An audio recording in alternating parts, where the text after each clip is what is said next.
नमस्कार बच्चों, गणित की कक्षा में एक बार आपका फिर स्वागत है। तो आइए अब हम शुरू करते हैं 11.3 के 4 से आगे सवाल। तो 5वां प्रश्न हमारे पास बच्चों ये है कि समान कोणिक त्रिभुजों से क्या तात्पर्य है। तो समान कोणिक त्रिभुज बच्चों वो होते हैं जिनके संगत कोण समान होते हैं। तो यहाँ पर आपको जो दो त्रिभुज दिखाई दे रहे हैं, जैसे हमारे पास एक त्रिभुज है ABC, वह दूसरा त्रिभुज आप देख रहे हैं त्रिभुज है PQR। तो इनके संगत कोण समान है, ठीक है। तो संगत कोण समान जिनके होते हैं, संगत कोण समान है मतलब बराबर है। तो आप ये कह सकते हैं कि कोण A जो है वो किसके बराबर है, कोण P के बराबर है। और कोण B जो है वो बच्चों किसके बराबर है, कोण Q के बराबर है। और कोण C जो है कोण R के बराबर है। इस प्रकार से जब दो त्रिभुजों के संगत कोण समान होते हैं तो वो ए समरूपता से क्या होते हैं, सर्वांग सम होते हैं। इनमें संबंध क्या होगा कि वो ए समरूपता से त्रिभुज क्या होंगे, समरूप होंगे। तो अपने कह सकते हैं कि अतः ए यानी एंगल या कोण, या फिर आप इसको ए 3 बार भी लिख सकते हैं। तीनों कोण चूंकि संगत कोण बराबर है तो समरूपता से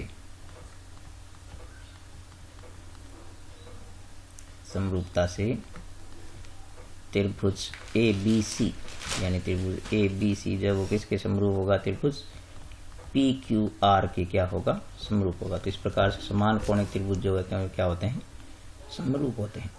ये संबंध इनमें होगा। और इनकी संगत भुजाएं भी बच्चों क्या होगी, समानुपाती होगी। तो आप देख सकते हैं कि इनकी संगत भुजाएं समानुपाती है। इनकी संगत भुजाएं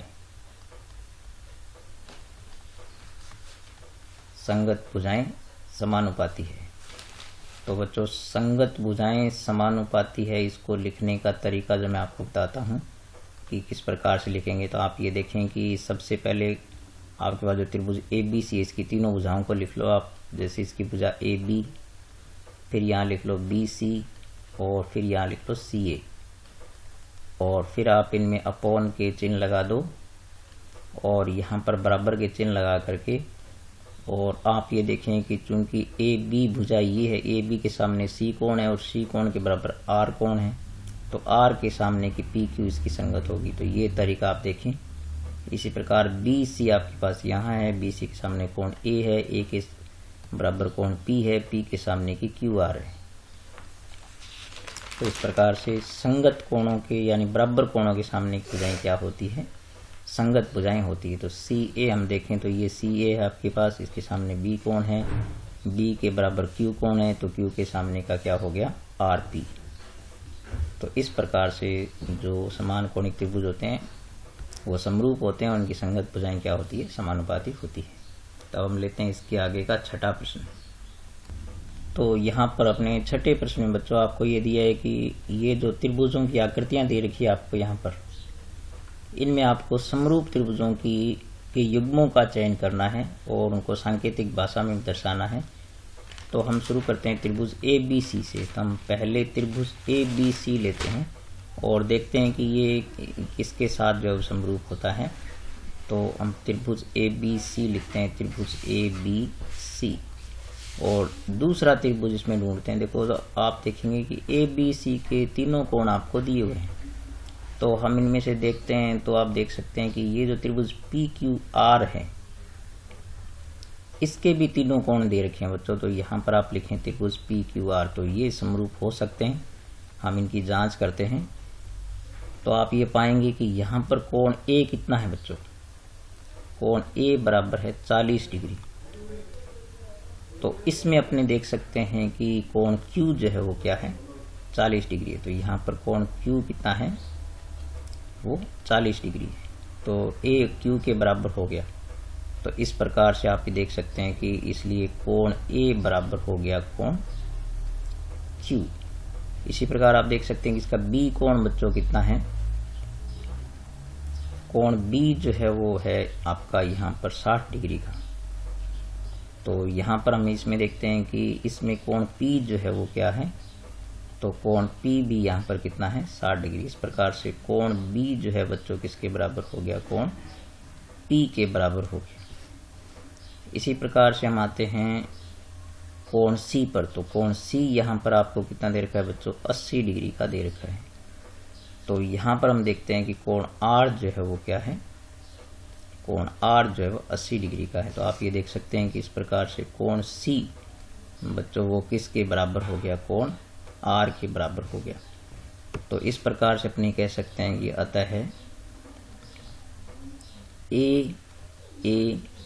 ए समरूपता से, ठीक है, समरूपता से त्रिभुज, देखो इसका नाम हम लिखेंगे बच्चों, जब इसका नाम त्रिभुज ABC लिखेंगे तो फिर हम क्या करेंगे, इस त्रिभुज का नाम लेंगे। A का संगत कौन है, P है, और B का संगत A का संगत बच्चों Q है और B का संगत P है। तो हम इसी क्रम से इसका नाम लिखेंगे। तो ये हो जाएगा QPR।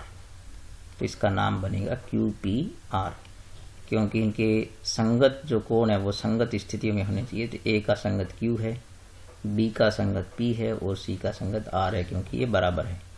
तो इस प्रकार से आपको जो को संकेतों में लिखना है।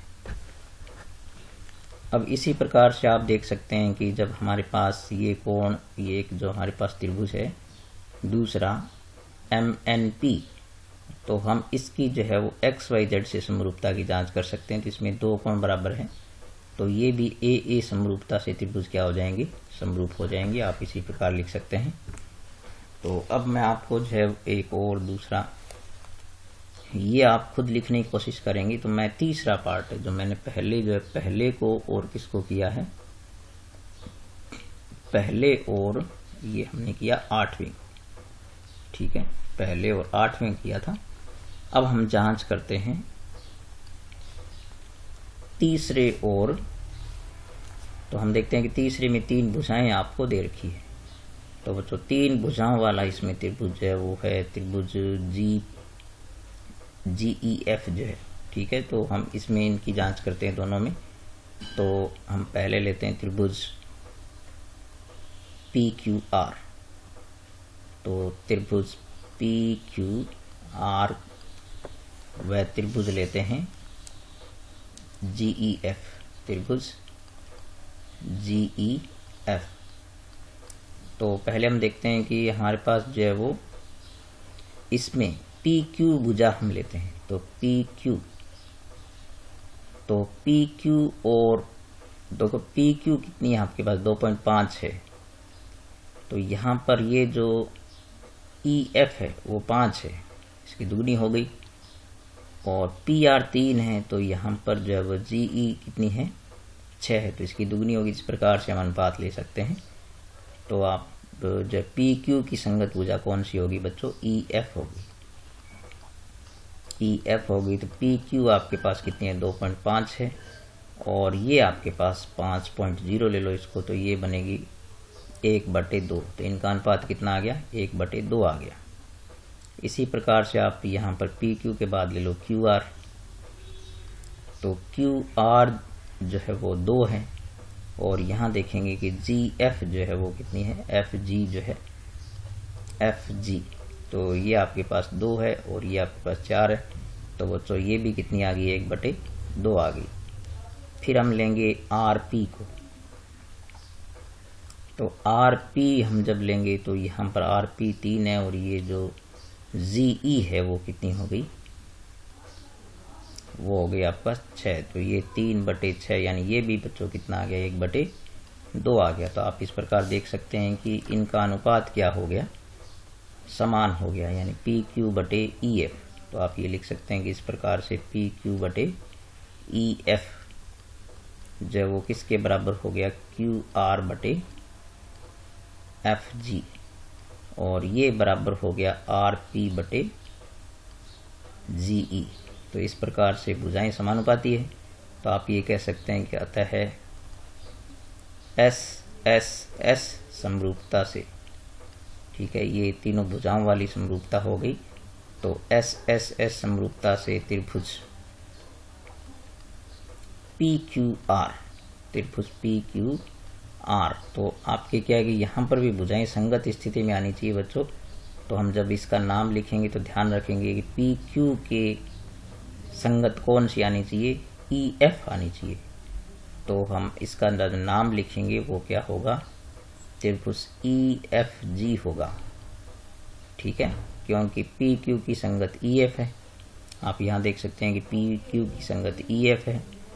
फिर क्यू आर जो दूसरे नंबर पर आ रही है, क्यू आर की संगत एफ जी हो गई, ये आप देख सकते हैं। और आर पी की संगत कौन हो जाएगी, जी ई हो जाएगी। तो इस प्रकार से इनके संगत शीर्ष जो है वो संगत स्थिति में आने जरूरी है। तो बच्चों इसी प्रकार से आप जो है वो जांच कर सकते हो बाकी की।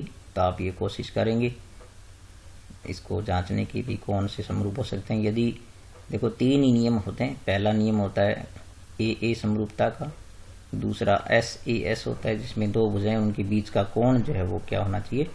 तो आप यहाँ पाएंगे कि ये जो आपका चौथा है ई एफ जी जो है, यहाँ पर ये वाला जो है वो किसके हो सकता है, ये इसके हो सकता है बिल्कुल, क्योंकि यहाँ पर भुजाओं का अनुपात बराबर है, उनके बीच का कोण भी बराबर है। तो ये आप खुद कोशिश करेंगे एस नियम से जो ये चौथा और छठा त्रिभुज है वो भी समरूप हो जाएंगे। तो इसके बाद अपने लेते हैं बच्चों 7वां प्रश्न। तो ये 7वां प्रश्न बच्चों आप देख सकते हैं, इसमें आपको दिया है कि त्रिभुज P R Q T R S के समरूप है। तो ये आपको दे रखा है कि त्रिभुज पी आर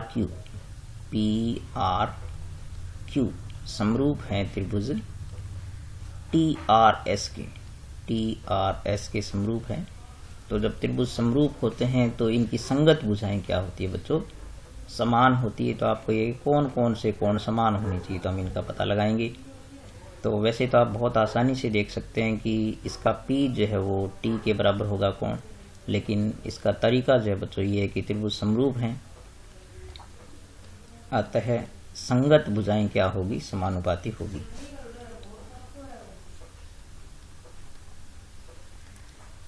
अतः संगत भुजाएं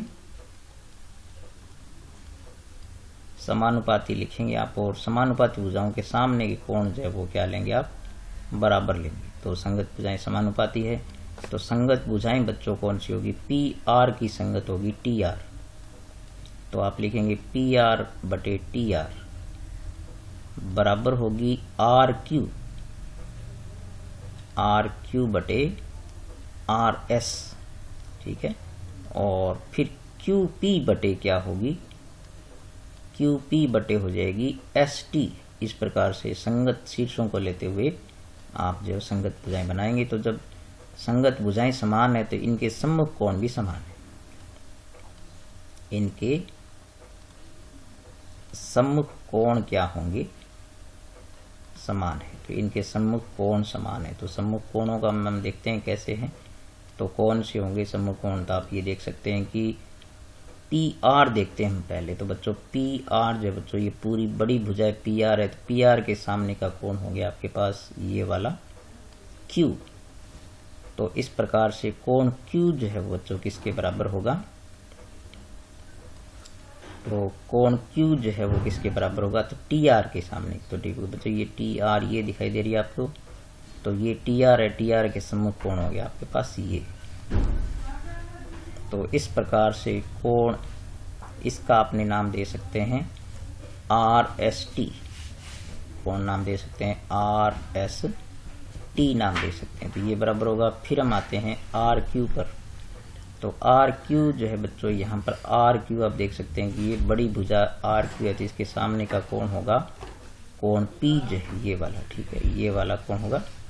तो आर पी क्यू होगा, इस कोण का नाम क्या होगा, आर पी क्यू, कोण आर पी क्यू होगा। और इसके बराबर कौन सा होगा, तो चूंकि आर क्यू की संगत आर एस है, तो आर एस ये वाली है, तो इसके सम्मुख कोण बच्चों इस छोटे वाले त्रिभुज में होगा ये, ठीक है। तो ये इस त्रिभुज का नाम होगा आर टी एस, क्या नाम होगा, आर टी एस नाम होगा इसका। तो कोण आर टी एस ये लिख सकते हैं। फिर हमारे पास जो तीसरी भुजा है क्यू पी, तो QP आप देख सकते हैं कि ये QP है, तो QP के सामने का पूरा बड़ा कोण जो ये वाला इस बड़े वाले त्रिभुज में ये है, तो इसका नाम होगा PRQ। तो कोण PRQ के संगत जो कौन सा होगा, तो वो QP की संगत कोण है ST है। तो ST के सामने का बच्चों ये ST है, तो इसके सामने का ये होगा SRT। तो ये कोण SRT जो है बच्चों इनका बराबर होगा। तो इस प्रकार से जो वो हम इन त्रिभुजों को संगत, जब त्रिभुज समरूप होते हैं तो इनकी संगत भुजाएं समानुपाती होती है, और संगत भुजाओं के सामने के कोण जो है वो क्या होते हैं, बराबर होते हैं। इसको देखने का एक जो तरीका मैं आपको बता देता हूँ। इसका जो फॉर्मूला है बच्चों वो इस प्रकार से होता है कि आप जब पहला त्रिभुज देखें तो आप यहाँ ऐसे लिखें कि त्रिभुज एक और इसके समरूप जो दूसरा त्रिभुज है, तो आप इसमें क्या देखें, इसकी भुजा को देखें, ठीक है। फिर इस भुजा के सम्मुख कोण को देखें, ठीक है। फिर इस कोण के बराबर दूसरे त्रिभुज में जो कोण है उसको ढूंढें, और फिर उसकी सम्मुख भुजा को आप ले लें। तो इस प्रकार से आपको जो ये भुजाएं मिल सकती है, एक संगत भुजाएं कौन सी है।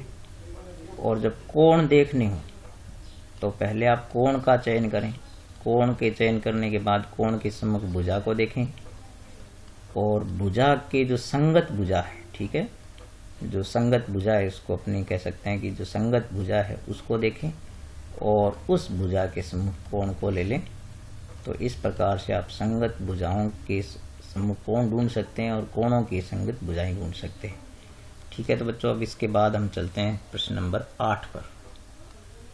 तो यहाँ आपने देख सकते हैं बच्चों, आपको ये देखा है कि ये जो आकृति देखी इसमें कई त्रिभुज बन रहे हैं। तो इनमें से हमें समरूप त्रिभुजों का चयन करना है। यदि आपके पास CBE कोण जो है वो CAD के बराबर हो, तो CBE कोण जैसे कि आपको यहाँ पर ये डिनोट कर रखा है, ये CBE है, और CAD बच्चों ये वाला है, आप देख सकते हैं कि CAD, तो ये यहाँ पर इतना कोण बनता है, ये वाला कोण क्या होगा, CAD हो गया, और ये CBE हो गया। तो CBE जो त्रिभुज कोण है वो CBE त्रिभुज में बनता है।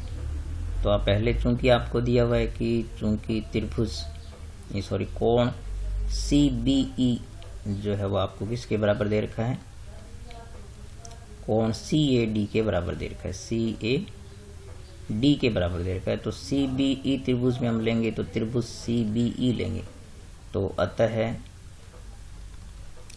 त्रिभुज CBE में, तो CBE व त्रिभुज CAD में हम देखेंगे कि एक तो ये कोण बराबर हैं ही आपको दे रखे हैं। इसके अलावा आप देख सकते हैं कि ये कोण जो है यहाँ पर ये वाला भी दोनों में उभयनिष्ठ है। तो हम इसका यदि बात करें बड़े वाले इस त्रिभुज में CBE में, इसके नाम की बात करें CBE में, तो ये बच्चों बनता है, ये जो बनता है वो इसको आप दे सकते हैं BCE नाम दे सकते हैं, ठीक है, या CBE नाम नहीं, सॉरी, इसका नाम दे सकते हैं आप ECB दे सकते हैं यहाँ, तो ठीक है। तो ECB नाम दे दें इसका, तो ये कोण हो गया ECB, यानी ECB नाम हो गया इसका। तो ये जो है वो दूसरे इस त्रिभुज के क्यों बराबर है कोण के, वो जो नाम होगा वो होगा बच्चों A जो है वो ACD होगा, ठीक है, ACD। तो ये कोण हो गया आपके पास कोण ACD, यानी ये दोनों बनते तो यहाँ पर C पर ही है, लेकिन चूंकि इसमें ACD नाम होगा और इसमें नाम होगा ECB। तो इस प्रकार से ये कोण क्यों बराबर है, चूंकि उभयनिष्ठ है, चूंकि उभयनिष्ठ कोण है। उभयनिष्ठ कोण वो होते हैं जो दोनों त्रिभुजों में शामिल होते हैं, उभयनिष्ठ कोण है, तो इसलिए बराबर हो गए बच्चों। तो आप देखते हैं कि दो कोण बराबर होते ही त्रिभुज क्या हो जाते हैं, समरूप हो जाते हैं। तो इसलिए अपने कह सकते हैं कि इसलिए AA समरूपता से, AA समरूपता से त्रिभुज CBE जो है वो किसके समरूप हो जाएंगे, त्रिभुज CAD के समरूप हो जाएगा। तो इस प्रकार से जब ये एक कोण दे रखा है तो एक कोण इनका उभयनिष्ठ हो गया। तो इस प्रकार से ये दो कोण बराबर से होने से कोण कोण समरूपता से त्रिभुज क्या हो गए, समरूप हो गए। तो ये छोटा ही प्रश्न था, ज़्यादा बड़ा सवाल नहीं है। अब हम चलते हैं 9वें प्रश्न पर। तो यहाँ 9वें प्रश्न में बच्चों आपको दे रखा है कि पी क्यू आर एस के समांतर है। तो ये यहाँ पर आप देख रहे हैं कि पी क्यू ये वाली जो है वो समांतर है आर एस के। तो आप इस प्रकार से समांतर होने के चिन्ह लगा दें। और फिर आप देख सकते हैं जब ये समांतर है बच्चों तो यहाँ पर जो ये कोण बनेगा ये वाला, ये और ये कोण बराबर हो जाएंगे क्योंकि एकांतर कोण होगी। समांतर रेखाओं में ये तिर्यक रेखा काटती है तो ये कोण क्या हो गया आपके पास, बराबर हो गए एकांतर कोण। और ये कोण आप देख सकते हैं कि ये शीर्षाभिमुख कोण है इसलिए बराबर हो गए। तो दो कोण बराबर होते ही त्रिभुज POQ जो है वो इसके क्या हो जाएगा, समांतर हो जाएगा, नहीं सॉरी समरूप हो जाएगा। तो आप देख सकते हैं हम इनकी समरूपता की जांच करते हैं। तो पहले हम त्रिभुज POQ का नाम लिखते हैं, त्रिभुज POQ। और दूसरा त्रिभुज आपको दे रखा है त्रिभुज SOR। तो जब आप समरूपता सिद्ध करें तो हम देखेंगे कि हम दो कोणों को आराम से बराबर ले सकते हैं। तो कोण इसका नाम हो गया कोण PQO हो गया इसका नाम, ठीक है, PQO। तो इसका नाम हो गया आपका PQ, यानी कोण PQO जो है वो किसके बराबर हो गया कोण, ये कोण हो गया SRO, कोण SRO के बराबर हो गया। कारण इसका बच्चों क्या है, कारण इसका है चूंकि RS जो है वो किसके समांतर है, PQ के समांतर है। और QR क्या है बच्चों, QR जो है वो तिर्यक रेखा है, ठीक है, जो समांतर रेखाओं काटती है तिर्यक रेखा। तो इस प्रकार से ये क्या हो गए, एकांतर कोण। तो एकांतर कोण होने से ये त्रिभुज क्या हो गए, ये कोण बराबर हो गए।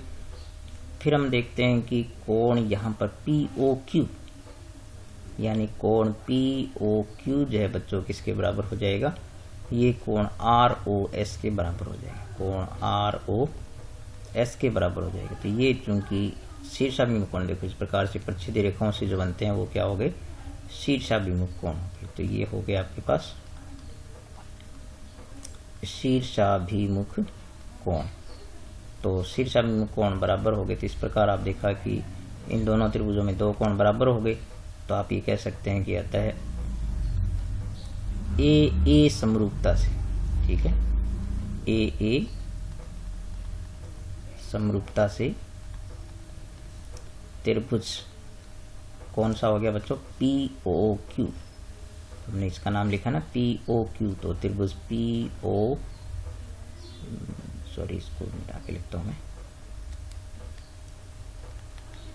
त्रिभुज POQ किसके समरूप हो जाएगा, त्रिभुज। तो इसमें अपने को ये ध्यान रखना है कि इनकी संगत भुजाएं संगत स्थिति में आनी चाहिए।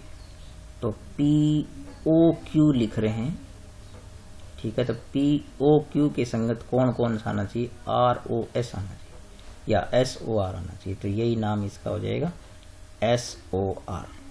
SOR जो नाम दिया हुआ है, क्योंकि PS के संगत होना चाहिए, O के संगत होना चाहिए और Q जो है वो R के संगत होना चाहिए। तो इस प्रकार से त्रिभुज जो है वो AA समरूपता से क्या हो गए, समरूप हो गए। अब हम चलते हैं सवाल नंबर 10 पर। तो यहाँ बच्चों जो सवाल है आपके पास में है कि 90 सेंटीमीटर वाली एक लड़की जो है, तो हम ये जो है यहाँ पर जो ऊर्ध्वाधर खड़ी है इसको हम लेते हैं लड़की। तो ये 90 सेंटीमीटर इसकी जो है लंबाई दे रखी है। तो ये 90 सेंटीमीटर की लड़की हो गई। और फिर आपको कहा है कि ये लड़की जो है वो आप देख सकते हैं कि ये कह रहा है कि खंबे के आधार से 1.2 मीटर प्रति सेकंड की चाल से चल रही है, ठीक है, आधार से परे चल रही है। यानी ये लड़की जो है वो इधर जा रही है, ठीक है।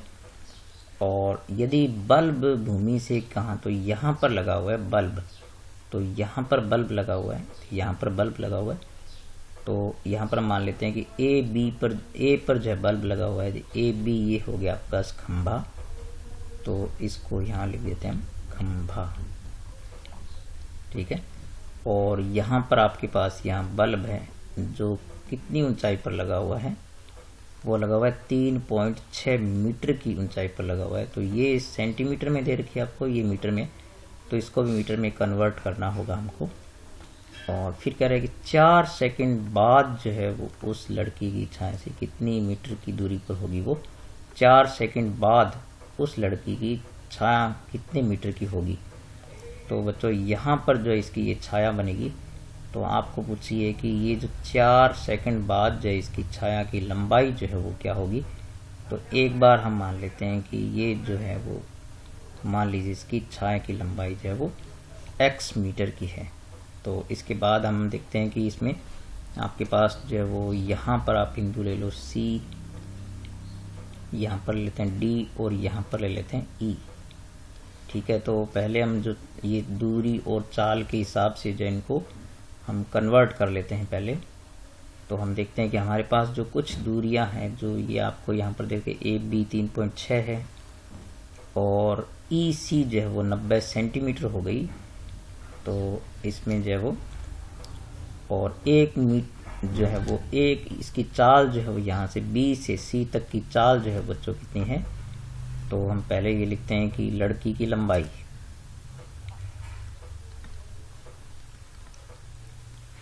लड़की की लंबाई जो है वो आपको क्या दे रखी है, वो दे रखी है बच्चों 90 सेंटीमीटर। तो आप जानते हैं जिस सेंटीमीटर को हम मीटर में बदलते हैं तो हम इसमें 100 का भाग दे देंगे, तो यानी 90/100 हो गई।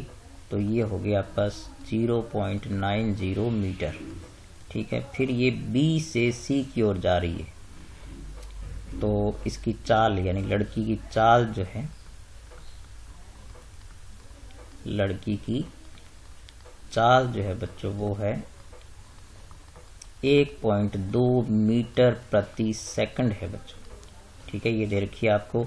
और आपको ये दे रखा है कि B से C तक जाने में लगा समय, तो B से C तक लगा समय, यानी इसको समय कितना लगा समय आपको दे रखा है 4 सेकंड दे रखा है आपको, ठीक है। तो 4 सेकंड, अब हम दूरी BC निकाल सकते हैं। तो बच्चों आप जानते हैं कि दूरी बराबर क्या होता है, दूरी बराबर होता है चाल इंटू समय, ये सूत्र आप जानते ही हो।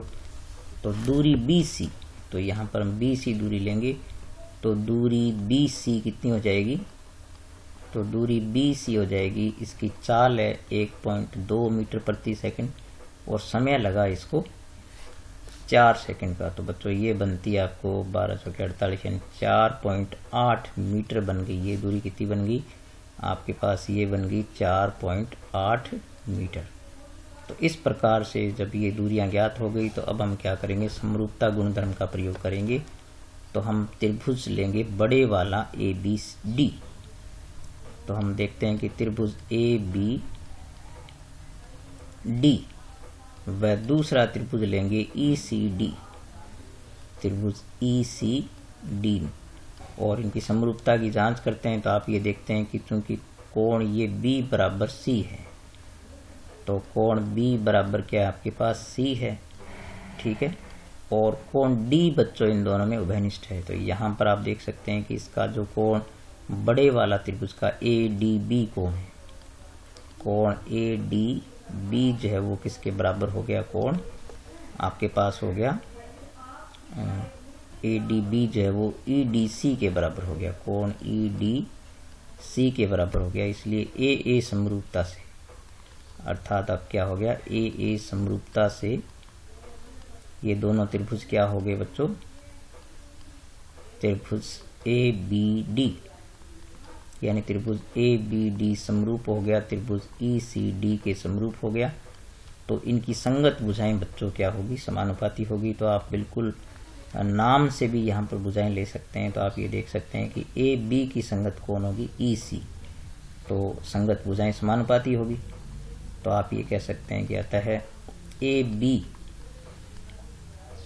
बटे क्या आएगा, EC, AB बटे EC बराबर हो जाएगी BD बटे CD, ठीक है। ये यहाँ BD है और यहाँ पर क्या है CD। तो बी डी बटे क्या आ गया, सी डी आ गया। अब आप जानते हैं कि चूंकि ए बी आपके पास कितना है, तो ए बी आपके पास है 3.6 मीटर, ठीक है। और ई सी जो है आपके पास कितना है, ई सी आपके पास है 0.90 मीटर। और बी डी आपके पास क्या है बच्चों, बी डी जो है वो है B C plus C D, B C plus C D. तो बी सी कितना आपके पास 4.8 है, तो ये हो गया 4.8। और सी डी आपके पास x है, और यहाँ पर आपको पता है कि सी डी क्या है आपके पास x है। तो ये वैल्यूज़ हम इसमें यहाँ पर रख देते हैं और इसको सरल कर देते हैं। तो ए बी हम कितना रख दें, ए बी रख देते हैं 3.6, ये होगी 3.6। और बट्टे आपके पास ई सी बच्चों कितनी होगी 0.90। और बराबर में आपके पास देखो बी डी कितनी है आपके पास 4.8 प्लस x हो गई, और बटे में आ गई x, क्योंकि सी डी कितनी है x है। अब हम इनको तिरछा गुणा कर देते हैं। तो तिरछा गुणा करने के बाद जो है आप ये पाएंगे कि इसको, तो बच्चों वीडियो लंबा हो रहा है थोड़ा सा, मैं इसको क्या करता हूँ कट करके इसको सरल कर देता हूँ। तो इस प्रकार से आप इसको तिरछा गुणा करके और जब ये सरल करेंगे तो बच्चों यहाँ पर इसका जो x का मान आएगा वो 1.6 आएगा, अर्थात इस लड़की की जो छाया की लंबाई है यहाँ से ये वाली सी डी वो 1.6 मीटर आएगी। तो इस प्रकार बच्चों आज अपने जो है वो 5 से लेकर के 10 तक प्रश्न हल किए हैं, जो काफ़ी लंबे थे तो समय ज़्यादा लग गया, वीडियो लंबा हो गया। तो आप इन प्रश्नों को बार बार देखें बच्चों, मेरे चैनल को सब्सक्राइब करें, बार बार देखें। और जो मैं आपके लिए घर बैठे आपके लिए एक प्रकार से ट्यूशन की तरह बिल्कुल सुविधा उपलब्ध करा रहा हूँ, तो आप इसमें मेरा पूरा सहयोग करें। तो मैं चाहूँगा कि आप मेरा चैनल लगातार देखें, सब्सक्राइब भी करें, अपने दोस्तों को बताएं। तो सब्सक्रिप्शन की संख्या बच्चों बढ़ नहीं रही है, तो मुझे नहीं लगता कि आप जो है वो इसको आगे अपने दोस्तों को बता रहे हो। तो मैं आपसे एक प्रकार से ये सहयोग की अपेक्षा रखता हूँ, ताकि मेरे इस काम में जब आपका सहयोग होगा तो मुझे और उत्साह होगा और मैं ये काम और अच्छे तरीके से कर पाऊँगा। ठीक है बच्चों, मिलेंगे 11वें सवाल से अगली वीडियो में, तब तक नमस्कार।